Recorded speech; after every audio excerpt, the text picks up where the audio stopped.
একটি গোষ্ঠী বা মহল সব সহিংস ঘটনাকে পাশ কাটিয়ে দেশে হিন্দু সম্প্রদায়ের উপর ব্যাপক সাম্প্রদায়িক সহিংসতা হচ্ছে বলে পরিকল্পিতভাবে প্রোপাগান্ডা চালাচ্ছে।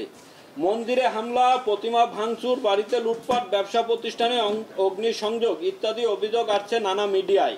আর সোশ্যাল মিডিয়ায় একটি গোষ্ঠী এসব সাজানো প্রতিবেদন ভাইরাল করার জন্য অপপ্রয়াস চালাচ্ছে। আমরা বাংলাদেশের হিন্দু বৌদ্ধ খ্রিস্টান কল্যাণ ফ্রন্ট খুলনা মহানগর ও জেলা শাখার পক্ষ থেকে ব্যর্থহীন ভাষায় আপনাদেরকে জানাতে চাই যে খুলনা মহানগর ও জেলার কোনো মন্দিরে একটি হামলার ঘটনাও ঘটেনি। বেশ কিছু হামলা, ভাঙচুর, লুটপাট ও ঘের দখলের মতন ঘটনায় হিন্দু সম্প্রদায়ের কিছু মানুষ ক্ষতিগ্রস্ত হয়েছেন, কিন্তু কোনো মন্দিরে হামলার ঘটনা আমরা প্রমাণ পাইনি। আমরা সরজমিনেও বিভিন্ন জায়গা পরিদর্শন করেও তেমন কোনো তথ্য উদ্ঘাটন করতে পারিনি। বেশ কিছু হামলা, ভাঙচুর, লুটপাট ও ঘের দখলের মতো ঘটনায় হিন্দু মানুষ ক্ষতিগ্রস্ত নানাভাবে হয়েছেন, তবে সে সব হামলা হিন্দু সম্প্রদায়ের মানুষ হওয়ার কারণে হয়নি। এই ফ্যাসিবাদী হাসিনা সরকারের শাসনামলে আওয়ামী লীগের নেতা হিসেবে তারা অন্যদের প্রতি যে সমস্ত অন্যায়, অত্যাচার, জুলুম, নির্যাতন করেছে তারই প্রতিশোধ হিসেবে বিক্ষুব্ধ জনতা এই হামলা করেছে। আপনারা লক্ষ্য করবেন যে হামলা ভাঙচুরের ঘটনায় কোনো এলাকায় যদি 10 জন মুসলমান সম্প্রদায়ের মানুষ ক্ষতিগ্রস্ত হন, সেখানে হিন্দু সম্প্রদায়ের ক্ষতিগ্রস্ত হয়েছেন হয়তোবা 1 জন। বাস্তবে এই চিত্র অস্বীকার করার কোনো মিথ্যা প্রমাণের সুযোগ নেই। তারপরও আমরা বাংলাদেশ হিন্দু বৌদ্ধ খ্রিস্টান কল্যাণ ফ্রন্ট খুলনা মহানগর জেলা কোনো হিন্দুদের উপরই কোনো হামলা, কোনো অন্যায়, অবিচার এগুলো মেনে নিতে রাজি নই।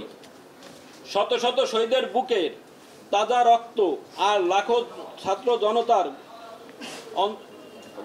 অভূতপূর্ব লড়াই সংগ্রামের মধ্য দিয়ে যে বিজয় এসেছে বাংলার মাটিতে, তাকে প্রশ্নবিদ্ধ, বিতর্কিত ও সমালোচিত করতে একটি গোষ্ঠী উঠে পড়ে লেগেছেন, যাদের ইন্ধন দিচ্ছে বিদেশি একটি মহল, যারা বাংলাদেশের শান্তি, উন্নতি, স্থিতিশীলতা দেখতে চায় না। বাংলাদেশকে যারা তাদের করদ রাজ্যে বানিয়ে রাখতে চায়, তাদের স্বার্থ উদ্ধারের পথ বানিয়ে রাখতে চায়, আমরা তাদের এখনো তৎপরতার তীব্র নিন্দা জানাই। সেই সাথে এই ঘৃণ্য তৎপরতা থেকে বিরত থাকার আহ্বান জানিয়ে বলতে চাই, অন্যথায় বাংলাদেশের সব সম্প্রদায়ের মানুষ ঐক্যবদ্ধভাবে আপনাদের মোকাবেলা করবে। বাংলাদেশে অর্জিত সাফল্য কোনো কুচক্রী প্রক্রিয়াশীল শক্তির তৎপরতার কাছে আমরা ম্লান হতে দিতে পারি না। এমনকি আমরা বাংলাদেশ হিন্দু বৌদ্ধ খ্রিস্টান কল্যাণ ফ্রন্ট গত 4 থেকে 5 দিন যাবৎ বিভিন্ন এলাকায় মন্দির, বিভিন্ন হিন্দু পাড়া মহল্লা, বিভিন্ন গির্জায় আমরা পরিদর্শনে গেছি। টুকটাক যে সমস্ত জায়গায় যে সমস্যাগুলো আমাদের কাছে ধরা পড়েছে তার তাৎক্ষণিক প্রতিবাদ জানিয়ে আমরা সেগুলো সমাধানের চেষ্টা করেছি এবং অনেকটাই আমরা সফল হয়েছি।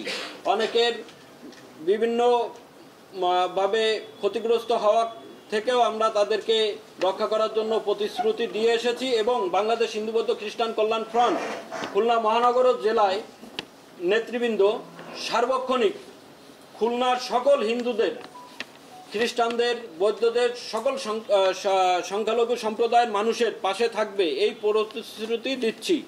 সেই সাথে যে সকল ছাত্র ভাইয়েরা এই বৈষম্য বিরোধী আন্দোলনের মাধ্যমে দেশকে একটি দ্বিতীয় স্বাধীনতা অর্জন করতে সহায়তা করেছেন এবং তাদের আত্মত্যাগের মাধ্যমে, রক্তদানের মাধ্যমে এই ফ্যাসিস্ট সরকার পতন ঘটেছে, তাদের সাথে আমরা আপনাদের মাধ্যমে অতি দ্রুত কম সময়ের মধ্যে, সেটা আজকেই আপনাদের মাধ্যমে তাদেরকে জানাতে চাই, তাদেরকে সাথে নিয়ে যে সমস্ত জায়গায় যে সকল হিন্দু ভাইদের ক্ষতি হয়েছে, সমস্যা হয়েছে, আপনারাও আমাদেরকে সেই তথ্য, আপনাদের কাছে আমাদের থেকে আরও বিশদ তথ্য থাকে, আপনারা সেই তথ্যগুলো দিয়ে আমাদেরকে সহায়তা করবেন। আমরা প্রত্যেকটা সমস্যা সাথে সাথে মোকাবেলা করার জন্য চেষ্টা করব এবং সেই সাথে আমাদের তরুণ যে ছাত্র সমাজ এই আন্দোলনের মাধ্যমে এই সরকারকে পতন ঘটিয়েছে, তাদের সাথে আমরা বসে একসাথে এই সকল সমস্যা মোকাবেলা করার জন্য আপনাদের মাধ্যমে তাদের কাছে আমরা আহ্বান জানাচ্ছি। ইতিমধ্যে আমাদের মাঝে উপস্থিত আছেন